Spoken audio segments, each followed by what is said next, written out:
Estamos frente a un ascenso de las extremas derechas en el mundo, además un ascenso, yo diría que sin pudor. Sí, y me permito también agregarte ahí su contrapartida, que son los discursos de odio que se están observando en América Latina y en el norte global también, sobre todo contra estas poblaciones, ¿no? Contra las mujeres, sobre todo las mujeres organizadas, contra los pueblos indígenas, contra los trabajadores en general. En el caso argentino, además, entiendo que están ahora con un desafío muy grande con lo que acaba de ocurrir de la sentencia contra Cristina Kirchner. No sé si quieres comenzar por ahí. Sí. Bueno, para quienes no lo sepan, el día martes 10 de junio de esta semana, la Corte Suprema de la Nación ha confirmado una condena contra la ex vicepresidenta Cristina Fernández de Kirchner por el delito de administración fraudulenta respecto de obra pública que se ha dado durante sus gobiernos. Y lo que se observa desde todo el campo jurídico, tanto especializado en derecho penal como en derecho constitucional y derechos humanos, es una causa plagada de arbitrariedades, de irregularidades, de vicios al debido proceso, donde no se encuentra una sola prueba que vincule a Cristina Fernández con el delito de administración fraudulenta, donde se observa que las obras públicas que están cuestionadas en el caso han sido desarrolladas en tiempo y forma, con precios o costos dentro de los parámetros normales. Es decir, las pericias, los especialistas que han trabajado en la causa no han encontrado ningún tipo de sobreprecio o de irregularidad en las obras, pero aún así tenemos un poder judicial al servicio del poder económico en Argentina, al expresidente Mauricio Macri, a sectores de mucho poder en Argentina, y es a partir de ahí que este poder judicial en gran parte, o por lo menos los que tienen la competencia respecto de las causas de corrupción de expresidentes, tienen claramente un interés, como ha sido también en el caso de Brasil con Lula da Silva, como ha pasado con Rafael Correa en Ecuador o con Evo Morales en Bolivia y tantos otros casos en América Latina. Tenemos un poder judicial todavía muy vinculado a las élites económicas y que no tienen el paradigma de derechos humanos aferrado, ¿no? Este control de convencionalidad, control de constitucionalidad que tanto discutimos y trabajamos en las clases de Derecho Constitucional, en todas las facultades de Derecho de América Latina, muchas veces se olvida cuando son casos que tienen un impacto político especial y se priorizan otro tipo de intereses, ¿no? Y haciendo un poquito más de historia de cómo está Argentina hoy, Argentina tiene un proceso de deterioro en condiciones socioeconómicas que podemos remontar al proceso de la última dictadura cívico-militar desde el año 76 al año 83, el último proceso de facto que hemos tenido. Cambió el modelo económico en Argentina y pasamos de un modelo productivo donde los trabajadores tenían el 50% de la renta, 50 de trabajadores, 50 de capital. Pasamos a un modelo claramente de supremacía del sector de los empresarios, ¿no? del capital, en detrimento de los derechos de trabajadores y la priorización del sistema financiero por sobre todas las cosas, de la mano de un proceso de privatización y extranjerización de los sectores estratégicos, ¿no? Ese proceso que se inicia con la dictadura se profundiza sobremanera en la década de los 90, con, de nuevo, ¿no? El consenso de Washington y el neoliberalismo. Argentina se decía en esos años que era el mejor alumno o el modelo ejemplar del Banco Mundial, del Fondo Monetario. Y bueno, en ese contexto es que Argentina privatiza sectores como el petróleo, como las aerolíneas, como las telefónicas, es decir, telecomunicaciones, todos sectores estratégicos que hacen al desarrollo de un país y a los resortes económicos para poder sostener un modelo, un nivel de vida digno, ¿no? Y ese proceso colapsa en el año 2001, de la mano también o parejo con otros países de la región, que el neoliberalismo también cae, sucumbe. Y esa revuelta popular que significó en Argentina los hechos del 19 y 20 de diciembre del 2001, abren paso a otro ciclo político que va a tener dos figuras que van a representar ese modelo, que son Néstor Kirchner primero y Cristina Fernández después, en 12 años de gobierno, que con matices y con problemas y complejidades han liderado un proceso de crecimiento, de recuperación de derechos laborales, de recuperación de la soberanía, por ejemplo, en sectores del petróleo, en aerolíneas, en algunos sectores también de las telecomunicaciones, y sobre todo también con inversión en ciencia y tecnología, ¿no? Esta mirada de cómo se necesita en este modelo que denominamos de capitalismo cognitivo, donde el trabajo inmaterial tiene un valor importantísimo. La ciencia y la investigación y las universidades públicas son fundamentales para eso. Y en ese sentido, en ese ciclo se avanzó muchísimo con creación de nuevas universidades, de centros de estudio, de recuperación de científicos exiliados, porque esto también se genera cuando hay una crisis económica tan grande. Claro, los profesionales calificados necesariamente migran al norte global porque tienen otra posibilidad de desarrollarse y de apostar a sus investigaciones, ¿no? Bueno, eso se había recuperado, pero lamentablemente hay un retroceso desde el año 2015, una contraofensiva, podemos decir, de los sectores concentrados con el lawfare y otro tipo de herramientas de las guerras híbridas. Y bueno, este retroceso tiene hoy en el gobierno de Milei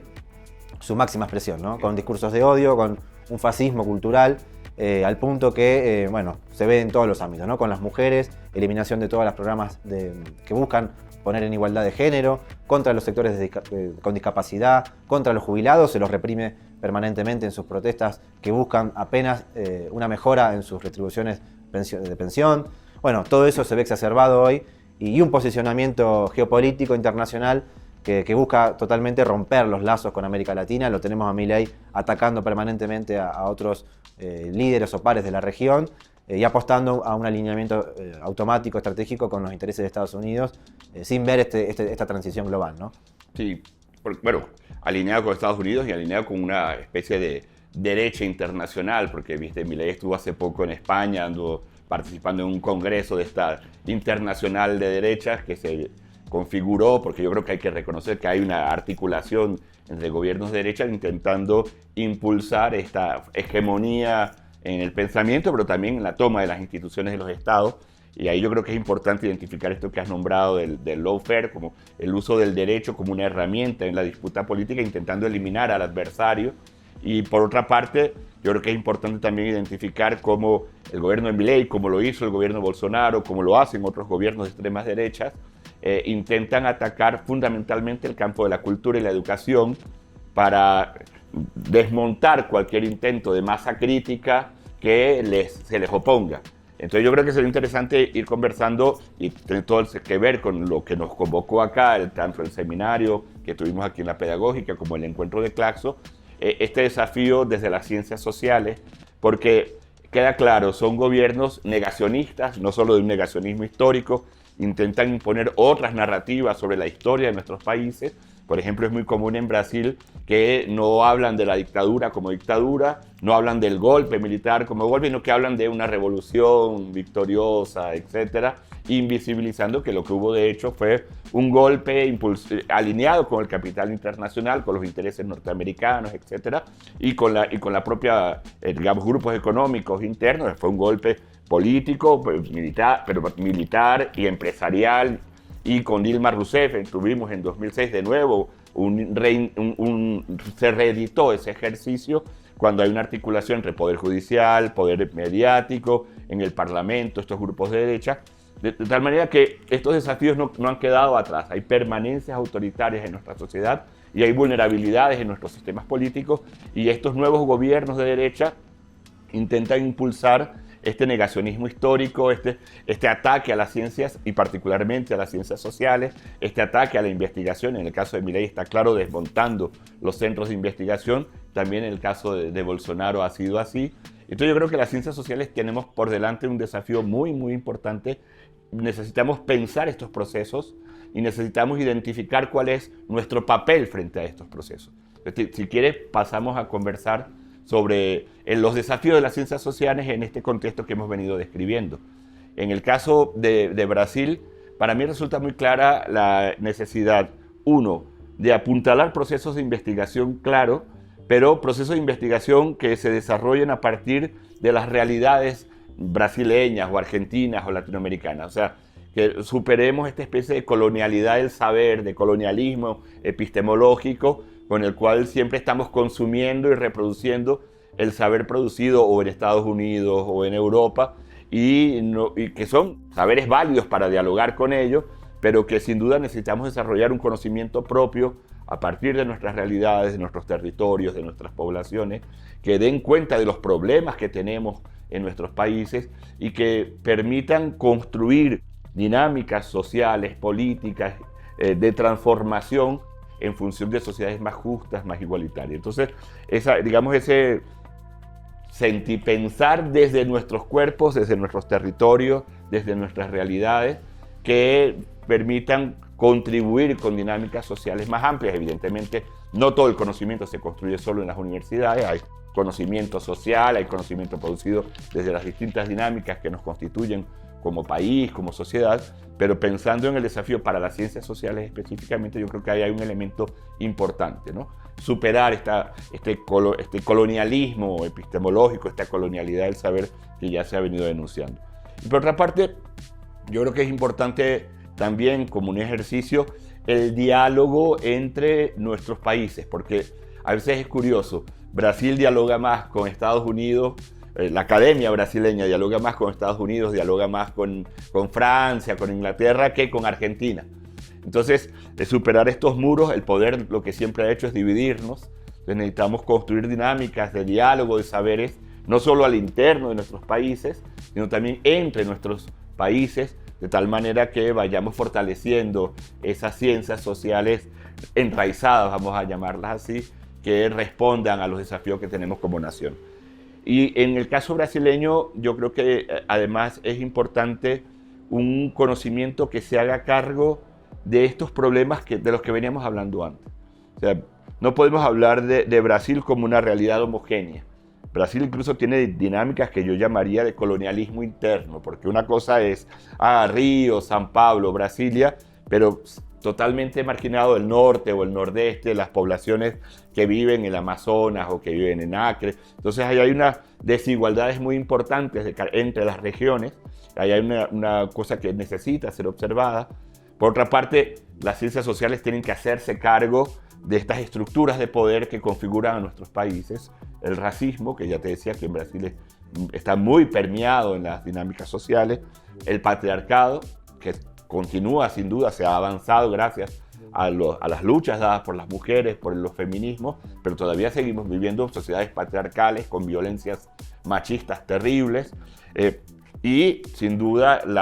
lo que significa ser un país inserto en una dinámica de capitalismo global, un país del capitalismo periférico, en este capitalismo tardío, de tal manera que son desafíos que configuran aquello que las ciencias sociales necesitan pensar, pero necesitan pensar dentro de un proyecto emancipatorio. Superar esta pretensión de, la ciencia es neutral. Ningún conocimiento es neutral. Entonces yo creo que es importante explicitar que las ciencias sociales tienen que estar al servicio de procesos de emancipación, de procesos de liberación, de procesos de construcción de sociedades más justas, más igualitarias, más solidarias. Y en eso el aporte de las ciencias sociales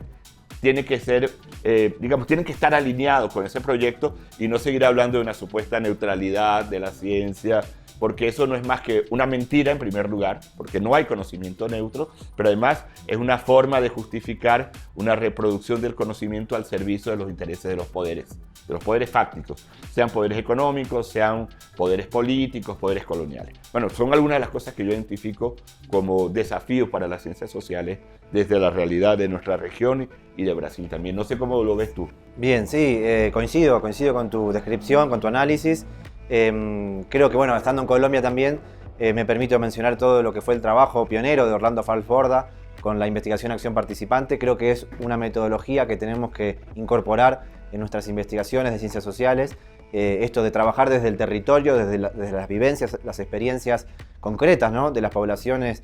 vulneradas en sus derechos, por lo menos en el caso de los derechos humanos, me parece que es fundamental para salir también de la abstracción que algunas investigaciones tienen, que es una carencia en definitiva, porque no vincular teoría con realidad social es claramente a esta altura de la historia es un defecto, ¿no?, que tenemos que trabajar para corregir, y en ese sentido toda la sociología jurídica que se ha desarrollado a partir de esos trabajos y tantos otros, ¿no?, que podríamos mencionar, buscando romper con esta colonialidad del saber y del poder que mencionabas, me parece que es importante. Y en el campo del derecho, sobre todo, ¿no?, tantas veces reducido a un positivismo jurídico que no responde claramente a las necesidades y a las posibilidades de transformación, de cambio, ¿no? Como si la ley fuese una palabra santa que funciona bien en todo tiempo y lugar, ¿no? También me permito mencionar la interdisciplina como otra característica que necesitamos también tener en cuenta en las investigaciones sociales. En el caso nuestro, el campo del derecho, necesitamos necesariamente trabajar junto a la economía, ¿no?, a la sociología, a la filosofía, a la antropología. Bueno, sino claramente vamos a ver reducido el trabajo investigativo, el trabajo científico, a un plano, a una dimensión que va a carecer de las otras miradas. Y en ese sentido, por ejemplo, te menciono el desafío, hablábamos antes de la transformación en las relaciones internacionales, en la geopolítica. Bueno, el funcionamiento del sistema financiero internacional creo que es un campo que tenemos que abordar, que hay una carencia ahí, hay una vacancia científica, y en ese sentido vamos a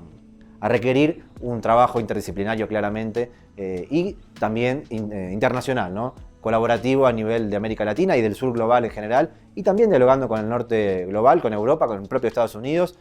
para encontrar otros caminos, otras salidas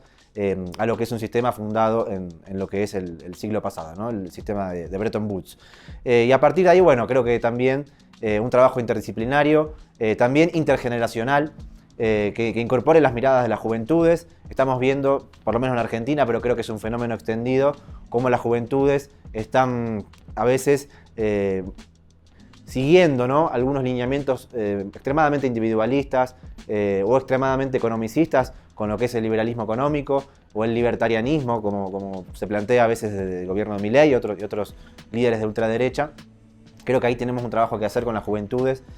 para incorporar sus voces, ¿no?, sus necesidades, sus críticas también, porque claramente están buscando alguna respuesta a un problema laboral, a un problema social, al acceso a la vivienda, por ejemplo, que es tan difícil para las personas jóvenes cuando empiezan sus primeros trabajos, y me parece que hay que traerlos a las discusiones, ir también a buscarlos, porque tampoco hay que esperar que vengan, ir a buscarlos en las universidades, esto es fundamental,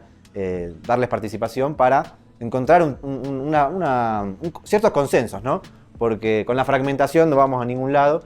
así que creo que eso sería uno de los desafíos que agrego, ¿no?, a lo que vos decías, la interdisciplina, la intergeneracionalidad y la búsqueda de los grandes problemas hoy que tiene el sistema mundial y también particularmente América Latina.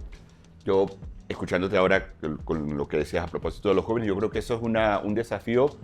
de la universidad en relación con el conjunto de la sociedad. O sea, no solo hay que ir y traer a los jóvenes, yo creo que el desafío de que las universidades dejen de ser castillos encerrados en sí mismos, ¿no?, como fortalezas del conocimiento, eso es una falacia absoluta. En realidad, la universidad solo se entiende en el marco de un proyecto nacional, de un proyecto de país, y por tanto eso significa que la universidad tiene que entenderse en la sociedad, parte de la sociedad, en diálogo con la sociedad, y por tanto un desafío importante para las ciencias sociales, pero para la academia como un todo, es este ejercicio de salir de ella, pero también abrirse a que otros cuerpos, otros saberes, otros conocimientos, que no sean solo el conocimiento científico, formal, que se ha montado como el único conocimiento válido. Sabemos que hay otros conocimientos construidos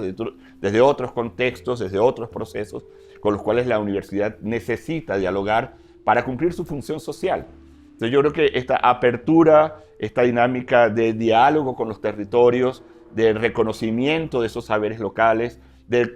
reconocimiento de esos otros saberes formulados a partir de otras epistemologías, para que así podamos avanzar en un conocimiento que esté realmente al servicio de la transformación social. Creo que son desafíos que tenemos por delante, no solo en el campo de los derechos humanos, que es el que nos convocó acá, sino en el campo, pues, en general, de un saber, de un sentipensar al servicio de la transformación necesaria de nuestros países. Bueno, Manuel, creo que hemos discutido bastante, podríamos seguir profundizando, pero me parece que hemos podido marcar puntos clave en estos desafíos de los derechos humanos, el pensamiento crítico. También, podríamos también ahondar, ¿no?, sobre la criticidad en la investigación, ¿no?, de las ciencias sociales, pero me parece que hemos hecho un panorama bastante integral y agradecemos muchísimo el espacio a la Universidad Pedagógica por esta oportunidad de involucrarnos también en la realidad de Colombia y de América Latina en general en los desafíos de los derechos humanos. Un saludo a todos y todas.